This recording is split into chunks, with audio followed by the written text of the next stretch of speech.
Good morning बच्चों। आज हम लोग सोशल साइंस के सिविक्स सेक्शंस का चैप्टर 3 संसदीय सरकार क्यों और कैसे, इस चैप्टर के बारे में पढ़ेंगे। ठीक है, तो हमारे जो भारत में शासन व्यवस्था है वो संसदीय प्रणाली से यहाँ की शासन व्यवस्था चलती है। ठीक है, संसदीय सरकार क्यों और कैसे। ठीक है, तो देखते हैं। सबसे पहले कुछ याद रखने योग्य जो शब्द हैं उसको तो देखो, यहाँ पर याद रखने योग्य कुछ नए शब्द हैं। निरंकुश या स्वेच्छाचारी। ठीक है, किसी पर निरंकुश या उसको स्वेच्छाचारी, जो नियम या तर्क से बंधा नहीं हो। ठीक है, निरंकुश, अंकुश मतलब तो रोक लगाना होता है। ठीक है, निरंकुश मतलब जिस पर कोई रोक नहीं हो, या स्वेच्छाचारी जो नियम या तर्क से बंधा नहीं हो, उसे हम लोग निरंकुश या स्वेच्छाचारी कहते हैं। ठीक है, उसके बाद देखो मताधिकार, चुनाव मतदान करने का जो अधिकार है उसे ही मताधिकार होते हैं। हम जानते हैं इंडिया में जो मताधिकार का उम्र है वो 18 साल है। जो व्यक्ति 18 साल पूरा कर चुका हो उसके लिए वोटर आईडी बनता है, वो किसी भी प्रकार के चुनाव में भाग ले सकते हैं, यानी मत कर सकते हैं। किसी भी प्रकार के चुनाव में वो क्या करते हैं, मत देने का अधिकार, मताधिकार यानी वोट देने का अधिकार। ठीक है, यानी चुनाव में मतदान करने का अधिकार प्राप्त कर लेता है जिसका उम्र 18 साल हो जाता है। ठीक, उसके बाद देखो गणपूर्ति, यानी जिसको हम लोग कोरम बोलते हैं, गणपूर्ति। ठीक है, कोरम किसी बैठक में सदस्यों की न्यूनतम संख्या में उपस्थिति जो उस बैठक के शुरू होने या उसमें कोई निर्णय लेने के लिए अनिवार्य है, उसे हम लोग गणपूर्ति या कोरम, निश्चित कोरम के अंतर्गत जो बोला जाता है वही है। किसी बैठक में सदस्यों की न्यूनतम संख्या, किसी मान ली कि बैठक होती है तो उसमें जो मिनिमम मेंबर होते हैं उसकी उपस्थिति में जो उस बैठक की शुरू होने या उसमें कोई निर्णय लेने के लिए अनिवार्य हो जाता है, उसे हम लोग गणपूर्ति या कोरम कहते हैं। ठीक है, अब देखो सार्वभौमिक मताधिकार। सार्वभौमिक मताधिकार सभी वयस्क व्यक्तियों, चाहे वो पुरुष हो या महिला, को मत देने का अधिकार हुई हम लोग सार्वभौमिक मताधिकार कहते हैं। पुरुष और महिलाओं को मत देने का अधिकार को ही क्या कहते हैं, सार्वभौमिक मताधिकार। तो वयस्क व्यक्ति बोलने का मतलब जिसका उम्र 18 साल हो चुका है उसे हम लोग वयस्क व्यक्ति। ठीक है, व्यक्तियों के अंतर्गत महिला पुरुष दोनों आ जाते हैं। ठीक है, इसीलिए वयस्क व्यक्तियों जिसका उम्र 18 साल हो उसे मत देने का जो अधिकार होता है उसे हम लोग सार्वभौमिक अधिकार कहते हैं। अब यहाँ पर देखो, भारत में संसदीय प्रणाली क्यों अपनाई गई। तो भारत का जो शासन व्यवस्था संसदीय प्रणाली के द्वारा चलता है, इसे क्यों अपनाई गई, इसके पीछे कुछ कारण है जिसके बारे में यहाँ पर विस्तृत दिया हुआ है। तो हम सब जानते हैं कि हमारा देश क्या है, लंबे संघर्ष के बाद क्या हुआ, स्वतंत्र प्राप्त हुई। ठीक है, तो हमारा देश बहुत ही लंबे संघर्ष के बाद स्वतंत्रता प्राप्त हुई। संविधान निर्माता अधिकार वे लोग थे जो राष्ट्र के नायक थे। तो हम जानते हैं इतना लंबे समय बाद हमें आज़ादी मिली, हमारे देश को आज़ादी मिली, तो उसके बाद संविधान निर्माता, जो संविधान के निर्माता करता थे वे लोग क्या थे, जो राष्ट्र के नायक थे। वही लोग राष्ट्र के उस समय के राजनेता थे जिनका देश के स्वतंत्रता संग्राम में उल्लेखनीय योगदान रहा था, और वो देश की आज़ादी के लिए बहुत कुछ काम भी किए थे। और वही लोग उस समय के राष्ट्र नेता थे हम लोगों के देश का। उनकी राष्ट्र के लिए एक सोच थी, क्या सोच थी, साथ ही हुए भारत के विभिन्न समुदायों और क्षेत्रों के हितों और आकांक्षाओं को भी प्रतिनिधित्व करते थे। तो हमारे देश के जो राजनेताओं का जो देश के प्रति सोच थी, लगाव था, ठीक है, और यहाँ के रहने वाले विभिन्न प्रकार की जाति धर्म समुदाय के लोगों के हितों के लिए, उसकी आकांक्षाओं के लिए प्रतिनिधित्व करते थे, चाहे वो गरीब वर्ग के हो, निम्न वर्ग के हो, चाहे किसी भी वर्ग के हो, ये सभी वर्ग के लोगों का क्या करते थे, वो प्रतिनिधित्व करते थे और उनकी आकांक्षाओं को पूरा करने का प्रयास करते थे। उन्होंने भारत के लिए संसदीय स्वरूप की सरकार का चयन किया। तो जैसे कि हम ऊपर में दिया हुआ है जो बेसिक टॉपिक कि क्यों संसदीय प्रणाली को अपनाई गई, तो लोग अपनाने के पीछे कुछ कारण है जो यहाँ पर विस्तृत रूप से दिया हुआ है। ठीक है, साथ ही वे भारत के विभिन्न समुदायों, ये तो हो गया, उन्होंने भारत के लिए संसदीय स्वरूप की सरकार का चयन किया। तो भारत हमारे देश के लिए क्या किया, संसदीय स्वरूप की सरकार का चयन किया। अब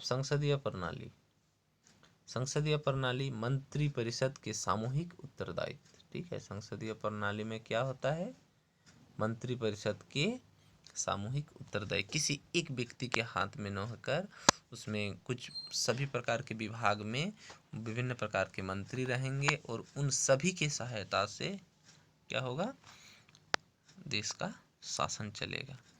तो संसदीय प्रणाली, देखो एक इम्पोर्टेंट जो पॉइंट दिया हुआ है जो यहाँ पर तुम लोग राउंडिंग करके बताया गया, मंत्री परिषद के सामूहिक उत्तरदायित्व, यानी संसदीय प्रणाली में मंत्री परिषद का गठन होगा और उसमें मंत्री परिषद के द्वारा जो सामूहिक उत्तरदायित्व, यानी सभी लोगों का अलग अलग मंत्री पद दिए जाएंगे और उसके द्वारा अपना अपना विभाग को संभालना है, किस सिद्धांत पर काम करती है। इसमें राष्ट्रपति द्वारा ऐसे दल या दलों का नेता को सरकार बनाने के लिए आमंत्रित किया जाता है जिसे सरकार बनाने के लिए लोकसभा का समर्थन प्राप्त हो। ठीक है, तो इसमें वही है, इसमें राष्ट्रपति द्वारा ऐसे दल, जो बहुमत प्राप्त दल के जो नेता होते हैं उसको देश का प्रधानमंत्री चुना जाता है तथा उसी दल के, उसी पार्टी के विभिन्न जो विजेता रहेंगे उसको विभिन्न मंत्री विभिन्न पोस्ट में रखा जाता है। तो ये जो राष्ट्रपति द्वारा चुना हुआ जो दल के नेता, जो जिस पार्टी के जो विधायक मतलब सांसदीय दल के नेता रहते हैं, चाहे राज्य में देखने जाते हैं तो यहाँ पर विधानसभाओं के जो प्रमुख नेता होते हैं, उसी तरह से संसद की बात कर रहे हैं तो संसद में जो किसी पार्टी का जो प्रमुख जो लीडर रहेंगे, नेता रहेंगे, उसको आमंत्रित किया जाता है और उसके द्वारा सभी जो निर्वाचित सदस्य को बुलाया जाता है और जो वहाँ पर संसदीय दल का जो प्रमुख नेता होते हैं उसे प्रधानमंत्री नियुक्त करता है राष्ट्रपति के द्वारा। उसके बाद प्रधानमंत्री और राष्ट्रपति एक दूसरे की सलाह से क्या कहते हैं कि प्रधानमंत्री की सलाह से राष्ट्रपति विभिन्न मंत्रियों का क्या करते हैं, विभिन्न मंत्रियों का पद में शपथ दिलाते हैं। तो इसी प्रकार से हम लोग जिससे क्या बनाने का आमंत्रित किया जाता है, जिससे हम सरकार बनाने के लोकसभा का समर्थन प्राप्त हो। भारत में संसदीय प्रणाली की सरकार को अपनाने के निम्नलिखित कारण हैं। तो कौन कौन से जो मुख्य कारण है वो कारण यहाँ पर पॉइंट बाय पॉइंट दिया हुआ है। पहला पॉइंट में देखो क्या दिया हुआ है, संविधान का निर्माण करने वाले लोग ब्रिटेन में लागू संसदीय लोकतंत्र की व्यवस्था से प्रेरित थे। इसका सबसे मूल कारण था संविधान निर्माण करने वाले जितने भी हमारे यहाँ के राजनेता थे वे ब्रिटेन के संसदीय प्रणाली लोकतंत्र की व्यवस्था से वो लोग प्रेरित थे। तो ब्रिटेन में उस समय क्या थे, संसदीय प्रणाली लागू था और वहाँ के शासन व्यवस्था से यहाँ के संविधान निर्माता सब क्या थे, प्रेरित थे। इसका पहला कारण ये था। दूसरा, संविधान निर्माता भारत में 1919 और 1935 के अधिनियमों द्वारा स्थापित संसदीय संस्थाओं का कार्य प्रणाली से भली भांति परिचित थे। तो यहाँ पर संविधान निर्माता भारत में क्या, भारत सरकार अधिनियम 1919 और भारत सरकार अधिनियम 1935 के अधिनियमों द्वारा संसदीय संस्थाओं के कार्य प्रणाली से भली भांति परिचित थे। तो ये जो 1919 और 1935 का जो भारत शासन अधिनियम के द्वारा जो भी नियम बनाए गए, इससे भली भांति क्या थे, परिचित थे। तीसरा, संसदीय प्रणाली उत्तरदायी होती है। ठीक है, तो संसदीय प्रणाली क्या होती है, उत्तरदायी होती है। मंत्री परिषद सामूहिक रूप से लोकसभा के प्रति उत्तरदायी होती है। तो मंत्री परिषद किसके प्रति उत्तरदायी होती है, लोकसभा के प्रति उत्तरदायी। संसद के इस सदन में जनता द्वारा चुने गए प्रतिनिधि होते हैं। तो संसद के जो सदन होते हैं, दो सदन मुख्य रूप से सदन, उसमें से एक लोकसभा और एक राज्यसभा। तो लोकसभा के जितने भी मेंबर्स होते हैं, सदस्य होते हैं, वो चुनाव के द्वारा चुने हुए प्रतिनिधि होते हैं, यानी आम जनता द्वारा चुने हुए प्रतिनिधि होते हैं। इसीलिए सरकार या मंत्रियों को निरंकुश या स्वेच्छाचारी होने अथवा तानाशाही की स्थापना की कोई संभावना नहीं रहती है, क्योंकि जनता द्वारा चुने हुए व्यक्ति को मंत्री बनाने के कारण वह किसी भी प्रकार की मनमर्जी अपने इच्छा अनुसार काम नहीं कर सकते हैं। ठीक है, यानी इसीलिए सरकार या मंत्रियों के निरंकुश या स्वेच्छानुसार होने अथवा तानाशाही की व्यवस्था की कोई संभावना नहीं रहती, क्योंकि जनता के द्वारा चुने हुए व्यक्ति जनता के हित में ही काम कर सकते हैं। यदि वो तानाशाही करेंगे, अपना इच्छा से काम करने लगेंगे, तो उसे अगला चुनाव में जनता के द्वारा हार मिल जाती है, उससे जनता के द्वारा हार का सामना करना पड़ता है। ठीक है, इसीलिए संसदीय प्रणाली को अपनाया गया ताकि यहाँ की शासन व्यवस्था यानी आम जनता पर सही रहे। वरना राजतंत्र जैसे पहले चलता था उसी तरह से चलता तो क्या होता है, अपने इच्छा अनुसार काम करता, वो किसी की बात नहीं सुनता। लेकिन इसमें क्या होता है, लोकतंत्र में यही एकमात्र बेनिफिट है संसदीय सरकार में कि कोई भी मंत्री अपना मनमर्जी से, अपना इच्छा से काम नहीं कर सकते हैं। ऐसा काम करें जिसमें जनता के हित हो। चौथा, संसद अनेक प्रकार से मंत्रियों पर अपना नियंत्रण बनाए रखता है। ठीक है, संसद क्या कहते हैं, अनेक प्रकार से मंत्रियों पर अपना नियंत्रण बनाए रखता है। प्रश्नकाल में एक महत्वपूर्ण नियुक्ति होता है। तो संसद की जो बैठक होती है उसमें एक समय होता है प्रश्नकाल, जिसके माध्यम से संसद सदस्य सार्वजनिक महत्व के मामले पर सरकार की जानकारी प्राप्त करते हैं। तो प्रश्नकाल में सरकार के द्वारा क्या क्या काम किया जा रहा है उसके द्वारा उस प्रश्नकाल के दौरान पूछा जाता है। कभी कभी प्रश्नकाल के दौरान सरकार की विफलताएं भी उजागर की जाती है। हाँ, तो सरकार की सफलता और विफलता दोनों प्रकार की उजागर प्रश्नकाल में होती है। विपक्ष मंत्रिपरिषद के विरुद्ध अविश्वास प्राप्त ला सकता है। तो उसके जो अपोजिशन पार्टी होते हैं वो लोग क्या करते हैं, कभी कभी अविश्वास प्रस्ताव लाते भी हैं और लाने का प्रयास भी करते हैं। तो विपक्ष का काम ही रहता है कि मंत्रिपरिषद में क्या क्या काम हो रहा है उसको पूछना, और समय पड़ने पर वो क्या कर सकता है, वो अविश्वास प्रस्ताव ला सकता है। यदि प्रस्ताव पारित हो गया तो सरकार को त्याग पत्र देना पड़ता है। अविश्वास प्रस्ताव में होता क्या है, ये अविश्वास प्रस्ताव में होता है कि सरकार के समर्थन में कितने सांसद हैं। यदि वो अपनी सांसद का सारा चीज़ का एक लिखित सूचना देता है, ठीक है, विपक्ष वाले लोग, ठीक है, उसमें ये पता है कि वास्तव में सरकार के पक्ष में कितने सारे सांसद हैं। यदि वह मिनिमम जितने भी सदस्य की आवश्यकता होती है एक संसद में सरकार बनाने के लिए, यदि वो पूर्ण बहुमत लाता है तो वो सरकार रहेगा, अन्यथा सरकार को त्यागपत्र देना पड़ता है। ठीक है, तो विश्वास मत प्राप्त करना के लिए जो मिनिमम रिक्वायर्ड चाहिए, मिनिमम सदस्य चाहिए, वो यदि फुलफिल होता है तो सरकार बनी रहेगी, अन्यथा सरकार को इस्तीफा देना पड़ता है। इस प्रकार हम लोग जाने मुख्य रूप से चार। अब देखो संसद का अर्थ। भारत में संघीय विधायिका को संसद कहा जाता है। ठीक है, तो हम जानते हैं भारत में जो संघीय विधायिका को संसद कहा जाता है। विधायिका मतलब वही नियम कानून। भारत में संघीय विधायिका को संसद कहा जाता है। विधायिका में कानून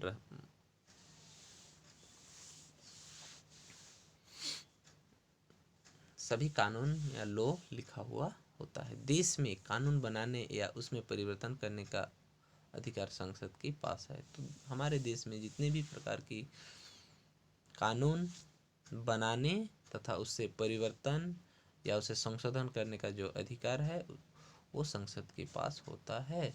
संसद के पास संघीय कार्यपालिका संसद के पास संघीय कार्यपालिका, सेंट्रल का अपना एक कार्यपालिका है जो किस प्रकार कार्य को आगे बढ़ाना है, किस प्रकार कार्य को कार्यान्वित करना है, अर्थात संघीय मंत्रिपरिषद पर नियंत्रण की शक्तियां भी निहित है। तो जितने भी प्रकार के कानून बनते हैं तथा उसे किस प्रकार लागू करना, संशोधन करना, ये सभी जो संसद के पास होता है और उससे किस प्रकार उसे कार्य के रूप में कार्यान्वित करना, ये सब मंत्रिपरिषद पर ही निहित रहता है। मंत्रिपरिषद की शक्ति भी निहित होती है। संविधान में यह कहा गया है कि भारतीय संघ के लिए एक संसद होगी। तो संविधान में ये लिखित रूप से कहा गया है कि भारतीय संघ के लिए एक संसद होगी जो राष्ट्रपति और 2 सदन, ठीक है। तो क्या होगा बोल रहा है, भारतीय संघ के लिए एक संसद होगा जो राष्ट्रपति और 2 सदन, जिनके नाम लोकसभा और राज्यसभा होंगे। तो संसदीय संघ मतलब भारतीय संघ के लिए एक राष्ट्रपति और 2 सदन, और वो दोनों सदन कौन कौन है, लोकसभा और राज्यसभा, ठीक है। ये देखो लोकसभा और राज्यसभा होंगे, से मिलकर बनेगी, यानी राष्ट्रपति और संसद के 2 सदन मिलके हमारा जो मुख्य रूप से भारतीय संघ के लिए जो संसद होगी वो क्या क्या, राष्ट्रपति और दोनों सदन के साथ भारतीय संसद बनता है, जिनके नाम लोकसभा और राज्यसभा इससे मिलकर बने। अतः संघीय संसद राष्ट्रपति के बिना अपूर्ण है। तो संघीय संसद बिना राष्ट्रपति से वह अपूर्ण है। सिर्फ लोकसभा और राज्यसभा भी रहेगा, राष्ट्रपति नहीं रहेंगे तो यह संसद अपूर्ण रहेगा, अधूरा रहेगा, ठीक है। हालांकि राष्ट्रपति संसद के किसी भी सदन में नहीं बैठते, किंतु वे किसी भी सदन की बैठक या दोनों सदनों के संयुक्त बैठक को संबोधित कर सकते हैं। हम सभी जानते हैं कि राष्ट्रपति संसद के किसी भी सदन में नहीं बैठते, किंतु किसी भी सदन की बैठक या दोनों सदनों के संयुक्त बैठक को वो संबोधित कर सकते हैं। यानी लोकसभा और राज्यसभा का जो संयुक्त बैठक होता है वहाँ पर राष्ट्रपति क्या करते हैं, संबोधित कर सकते हैं और संसद में अपने संदेश भेज सकते हैं। और संसद के दोनों सदन यानी संसद में अपना जो संदेश होता है, मैसेज होता है, उससे वो भेज सकते हैं। इसके अतिरिक्त संसद द्वारा पारित कोई भी विधेयक राष्ट्रपति से अनुमोदन प्राप्त हुए बिना कानून नहीं बनती है। उसके बाद हम ये भी जानते हैं कि कोई भी कानून बनता है या कोई भी कानून पे संशोधन होता है, ठीक है, तो जब तक राष्ट्रपति उसे मंजूरी नहीं देते हैं तब तक वो कानून नहीं बनेगा, ठीक है। इतना पावर होता है राष्ट्रपति, और वो राष्ट्रपति भारत का पहला नागरिक होता है, ठीक है। तो हमारे देश के किसी भी प्रकार कानून व्यवस्था बनने, संशोधन करने तथा उसे लागू करने बिना राष्ट्रपति के अनुमोदन या बिना राष्ट्रपति के परमिशन या बिना राष्ट्रपति की अनुमति के बिना वो क्या होगा, लागू नहीं हो पाएगी। तो राष्ट्रपति से अनुमोदन प्राप्त हुए बिना वो कानून नहीं बन सकता। तो इस प्रकार से हम लोग देखिए आज संसद का अर्थ तक पढ़ चुके। तो कल हम लोग पढ़ेंगे लोकसभा, ठीक है। कल आगे हम लोग क्या पढ़ेंगे, लोकसभा, ठीक है।